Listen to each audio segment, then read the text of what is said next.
जय माता दी दोस्तों, जय श्री हरि विष्णु। मैं संध्या तिवारी प्रयागराज फैमिली में आप सभी का स्वागत करती हूँ। दोस्तों, आज की इस वीडियो में हम जानेंगे ज्येष्ठ मास में पड़ने वाली एकादशी कब पड़ रही है और इसके विषय में संपूर्ण जानकारी प्राप्त करेंगे। ज्येष्ठ मास की एकादशी को निर्जला एकादशी कहा जाता है। जैसा कि इसके नाम से ही पता चलता है कि निर्जला यानी कि जल का भी सेवन नहीं करना है इस एकादशी में। इसे भीमसेनी एकादशी के नाम से भी जाना जाता है।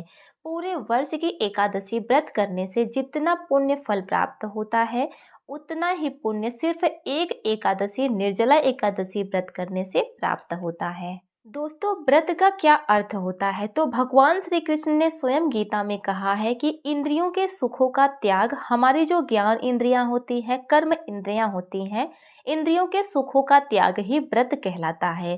पांडव पुत्र 5 भाई थे, युधिष्ठिर, अर्जुन, भीम, नकुल, सहदेव। इन भाइयों में से सब लोग व्रत करते थे। माता कुंती भी व्रत करती थी, द्रौपदी भी व्रत करती थी, लेकिन जो भीम थे उनकी जठराग्नि हमेशा प्रज्वलित रहती थी। उनसे कोई भी व्रत नहीं रखा जाता था, वह किसी भी एकादशी का व्रत नहीं करते थे। लेकिन उनके मन में हमेशा यह ग्लानि और यह चिंता रहती थी कि हम एकादशी का व्रत नहीं करते हैं। और हमारे पुराणों में जैसा कि वर्णन है, सुनने को मिलता है कि जो मनुष्य एकादशी व्रत नहीं करता है उसे मनुष्य योनि से मुक्ति नहीं मिलती है, मोक्ष नहीं मिलता है, भगवत धाम की प्राप्ति नहीं होती है। इसलिए भगवान श्री कृष्ण से हमेशा भीम कहते थे कि हम अगली बार से करेंगे। लेकिन जब ज्येष्ठ मास की एकादशी आई तब उन्होंने पूछा कि हम किस प्रकार से व्रत करें कि हमें पूरा एकादशी का पुण्य फल प्राप्त हो। तब भगवान श्री कृष्ण ने उन्हें सलाह दिया कि ज्येष्ठ मास की शुक्ल पक्ष की एकादशी पर यदि तुम जल और अन्न दोनों का भी त्याग करोगे, तब इसे पूरे साल के 24-26 एकादशी का पुण्य फल प्राप्त होगा। तब भीम ने एकादशी व्रत के विधिवत पूजन नियमों का पालन किया। इसी कारण इसे भीमसेनी एकादशी कहा जाता है। दोस्तों, अगर आप निर्जला एकादशी का व्रत करते हैं तो आप कंटिन्यू रखिए। अगर नहीं करते हैं तो आप इस बार से शुरू कर सकते हैं, क्योंकि इस बार कोई भी पुरुषोत्तम मास, अधिक मास नहीं है। आप शुरू कर सकते हैं। अगर आप निर्जला यह व्रत करने में सक्षम हैं तो अच्छी बात है, परंतु यदि आप सक्षम नहीं हैं तो आप जल या फल लेकर भी यह व्रत कर सकते हैं। अब ऐसा नहीं है कि सिर्फ निर्जला ही यह व्रत करना है। भले ही पूरा फल ना मिले, लेकिन आधा फल जरूर मिलेगा, इसलिए इसे छोड़े बिल्कुल भी नहीं। जल और फल लेकर इस व्रत का पालन करें। अब एकादशी के दिन कौन सा पूजा पाठ करना है?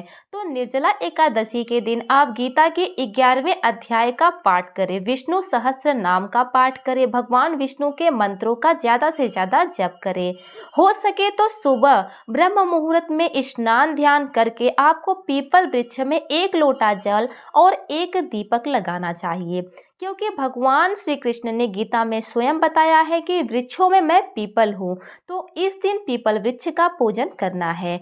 व्रत आप निर्जल भी रख सकते हैं, जल लेकर भी रख सकते हैं, फल लेकर भी रख सकते हैं, या फिर आप सक्षम नहीं हैं, कोई बीमारी से परेशान है, तो आप सात्विक भोजन करके भी इस व्रत का पालन कर सकते हैं। दोस्तों, अगर आप निर्जला एकादशी का व्रत करते हैं तो भी, अगर व्रत नहीं करते हैं तो भी, कुछ ऐसी चीजें हैं जिनका हमें इस दिन त्याग करना होता है, जैसे कि मांस, मदिरा, प्याज, लहसुन, चावल, मसूर की दाल हो गया। इन सब चीजों का त्याग करना चाहिए। बैगन भी नहीं खाना चाहिए और तुलसी सेवा अवश्य करें। गौ सेवा करते हुए आप एकादशी व्रत के नियमों का पालन करें और अपनी मनोकामनाओं को पूर्ण करें। दोस्तों, अब जान लेते हैं साल 2025 में निर्जला एकादशी का व्रत कब पड़ रहा है, एकादशी की तिथि कब प्रारंभ हो रही है, कब समाप्त हो रही है और व्रत हमें कब धारण करना है। निर्जला एकादशी को लेकर इस बार बहुत ही ज्यादा संशय है, क्योंकि एकादशी तिथि इस प्रकार से पड़ रही है। निर्जला एकादशी तिथि प्रारंभ हो रही है 6 जून प्रातःकाल 2:15 पर और एकादशी तिथि का समापन हो रहा है 7 जून प्रातःकाल 7:47 पर। ऐसे में एकादशी तिथि कब धारण करें? सूर्योदय कालीन तिथि में एकादशी का व्रत हम धारण करते हैं और सूर्योदय कालीन एकादशी की तिथि प्राप्त हो रही है 6 जून 2025 को शुक्रवार के दिन। तो निर्जला एकादशी का व्रत हम धारण करेंगे 6 जून को, लेकिन इस बार का जो व्रत है 2 दिनों का है, क्योंकि जो वैष्णव समुदाय के लोग हैं 7 जून को यह व्रत करेंगे और जो गृहस्थ आश्रम में है वो 6 जून को एकादशी का व्रत करेंगे। अब बात कर लेते हैं पारण के शुभ मुहूर्त के बारे में, क्योंकि एकादशी का हम व्रत धारण करते हैं तो हरिवासर की समाप्ति के बाद ही व्रत का पारण करते हैं। हरिवासर क्या होता है? जब द्वादशी तिथि प्रारंभ होती है तो उसके प्रारंभ होने के बाद का जो 1/4 समय होता है, जो लगभग 5-6 घंटे का होता है, उसे कहा जाता है हरिवासर।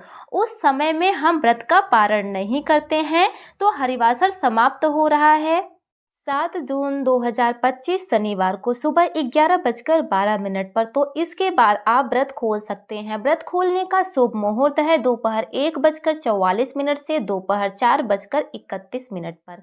इसके बीच आप व्रत खोल सकते हैं अगर आपने 6 जून को व्रत धारण किया है।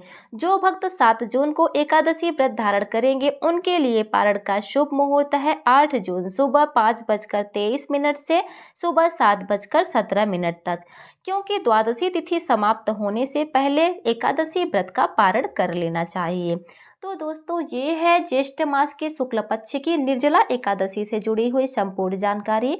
उम्मीद करते हैं आपको वीडियो पसंद आई होगी। अगर वीडियो आपको पसंद आई होगी तो वीडियो को लाइक करें, शेयर करें। आज के लिए बस इतना ही, मिलते हैं अगली वीडियो में। धन्यवाद। जय श्री हरि विष्णु, जय माता दी।